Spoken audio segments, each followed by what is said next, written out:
අයිබෝවන්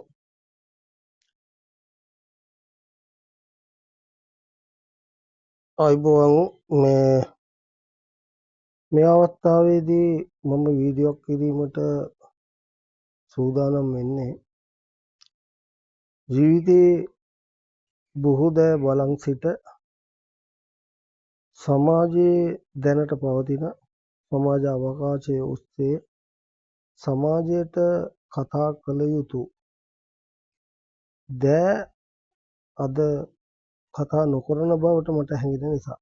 මොකද පහුගිය කාලේ අපි මැයි මාසේ ගත්තාම මැයි මාසේ අපට අවස්ථා දෙකකදී ඒ මාසය තුල වටිනාකමක් ගේනවා. එකක් තමයි ලෝක කම්කරු දිනයේ දින දවස. මම එතනින් අතර කරලා ඒ කම්කරු දිනේදී අපිට වැදගත්භාවයේ තියෙන කම්කරුවාගේ ජීවිතය පිළිබඳව කතා කරන අවස්ථාවේදී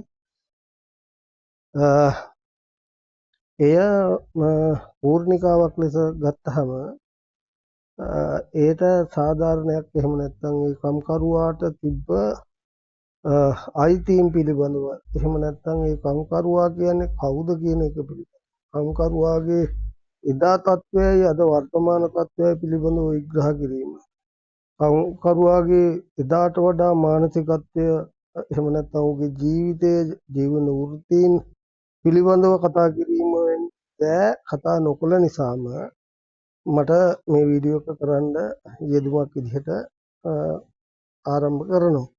ඊට අමතරව ගත්තහම මේ කම්කරුවාගේ දිනයේදී කතා කළේ ඇතැම් වූ දේශපාලන න්‍යායන්ට තමයි කතා කරේ කම්කරුවා පාවිච්චි කරමින්. මේක දශක ගණනාවක් තිස්සේ විවිධ දේශපාලන හැඩතලයන් ඔස්සේ කතා කරපු මාතෘකාවක්.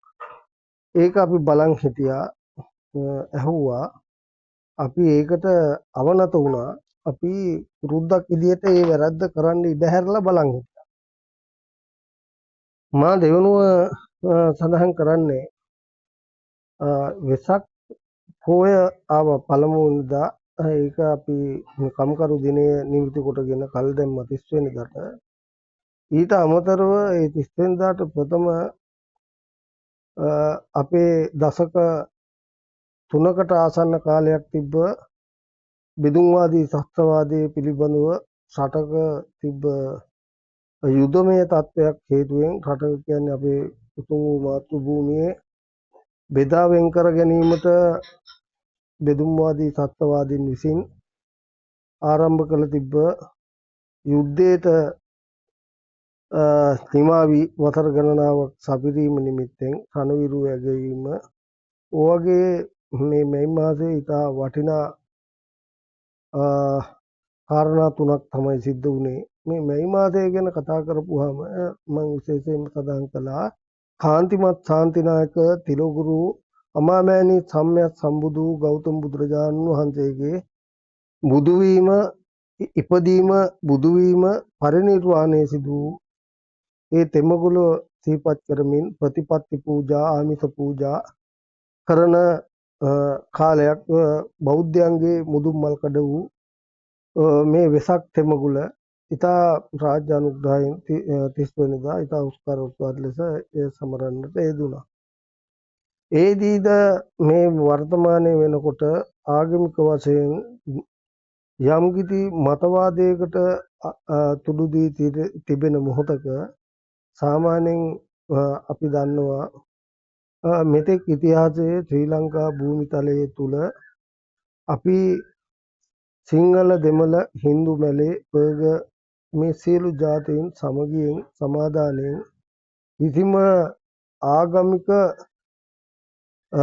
කිසිම ගැටුමකට නොයා මේ හැම කටයුත්තක්ම ගැටුමක්ම නිර්මාණය වුණේ දේශපාලනය මත.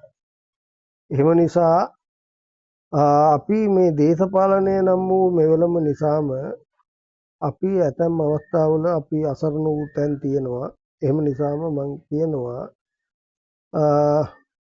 අපි කවදාකවත් මේ සිංහල දෙමළ හින්දු මැලේ බර්ග කියන සියලු ජාතීන් ඉතා එකමුතුවෙන් මේ රට අපේ රට කියන හැඟීමෙන් පරමාධිපත්‍යයෙන් ආරක්ෂා කළා. අදත් ඒ වගේ, හෙටත් ඒ වගේ, තවමතු දිනකත් ඒ වගේ.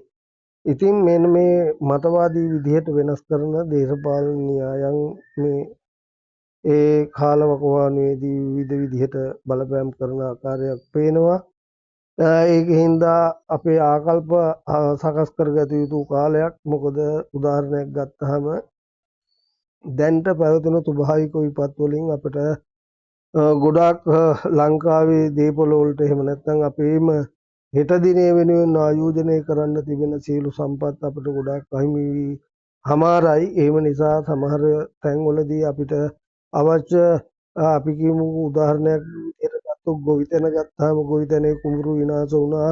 ඊට පස්සේ අස්වැන්න විනාශ වුණා. එතකොට ඒකට අවශ්‍ය අපිට හෙට දිනේට අවශ්‍ය සහල් අපිට අඩු වේවි. අපිට ඒව ගෙන්නන්න වේවි. ඒ වගේ පැත්තකින් ඒ පැත්ත ගත්තත් දෙවනුව ඊට පස්සේ හේන් ගොවිතැන අධික වර්ෂාව නිසා බීජ පැලවීම, එතකොට ඒවා විනාශ වීම සිද්ධ වුණා. ඊටත් අමතරව තේදලු ඒ වගේ මේ ලෝකයේ පවතින යුදමය වාතාවරණයත් ඒකට හේතුවක් වෙන අතර අපිට ශ්‍රී ලාංකිකයෙක් හැටියට හිතන්න විවිධ කාරණා තියෙනවා. ගොඩක් අපි 2017 සිට මේ 2026 වෙනකොට මේ අධ්‍යාපන තලයක් කතා කළ යුතුයි. මේ අධ්‍යාපන මට්ටමින් අපිට විද්‍යාඥයෝ, අධ්‍යාපනඥයෝ, මහාචාර්ය, ආචාර්යවරු බිහිවීමේ අඩු ප්‍රවණතාවයක් තියෙනවා. ඒ සම්බන්ධව කතා කළ යුතුයි. ඊට පස්සේ මේ ෆෝන් පරිහරණය තුල ගොඩාක් පහසල් නොයා සිටින දරුවන් පිරිසක් ඉන්නවා. ඇබ්බැහි වීම තුල, ෆෝන් වලට අනුගත වීම තුල. ඉතින් මේ අය ගොඩාක් අර ඉස්සර තිබ්බ අධ්‍යාපන මට්ටම අඩු වෙමින් පවතිනවා. ඒ සම්බන්ධවද කතා කළ යුතු තියෙනවා. ඒ වගේම අපිට අපේ එකිනෙකාගේ ශ්‍රී ලාංකිකයෝ හැටියට අපි කවදාකවත් අපේ දැනීම මත තිබ්බ අපේ පෞරාණික දැනුම් පද්ධතියක් තිබ්බා. ඒ දැනුම් පද්ධතිය අපි එකිනෙකා බෙදා හදාගත්තා. මෙන්න මේ වගේ ආයි නූතන සමාජයක් ගොඩනැගෙන්න අපි එකිනෙකා වග බලාගත යුතු ඇති මොහොතකයි මම මේ වීඩියෝ කරන්නේ.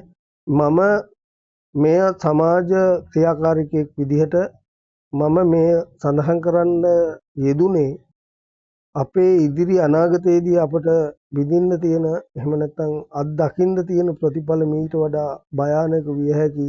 මා මේ කිව් කරුණු ඔස්සේ ඔබ ශ්‍රී ලාංකීය පුරවැසියෙක් නම්, ඔබ ශ්‍රී ලාංකීය මේ මාතාවට ආදරේ නම්, වැදුමවත් හැදුණු රටටත් ආදරය කරන ඔබ, මං හිතනවා මගේ රට, මගේ මේ සියලු මිනිසුන් මගේ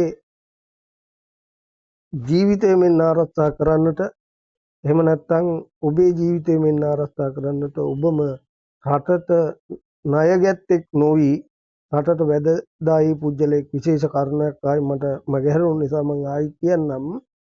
මේ තවත් තියෙන ප්‍රධාන කරුණක් මොකද්ද? කුඩා කර්මාන්ත කරුවා. මේ වෙන විට කතා කළ යුතු රාජ්‍යාංශේනොත් සමාජ විශ්ලේෂකයනුත් කතා කළ යුතුයි. මේ කුඩා කර්මාන්ත කරුවා මේ වෙනකොට මහා අගතියකට ලක් වෙලා ඉන්න උට කර්මාන්තයේ ගෙන යාමට බැරි තැනකට වැටිලා ඉන්නවා.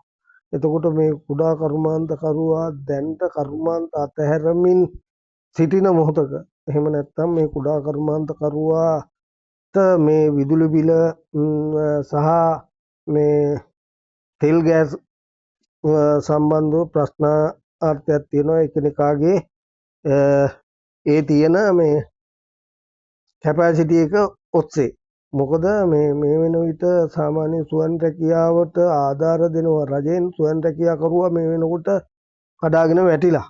එතකොට ඒ රජයේ විසින් වියදම් කළපු දේ නැවත රජයට නොලැබෙන තත්ත්වයක තමයි තියෙන්නේ. එහෙම නිසා මම ආරාධනා කරනවා මේ කියන කාරණා මේ වගකී යුත්තන්ගේ අවධානයට ලක් වෙලා මේ කියන කාරණා ඒ මිනිසුන් හරහා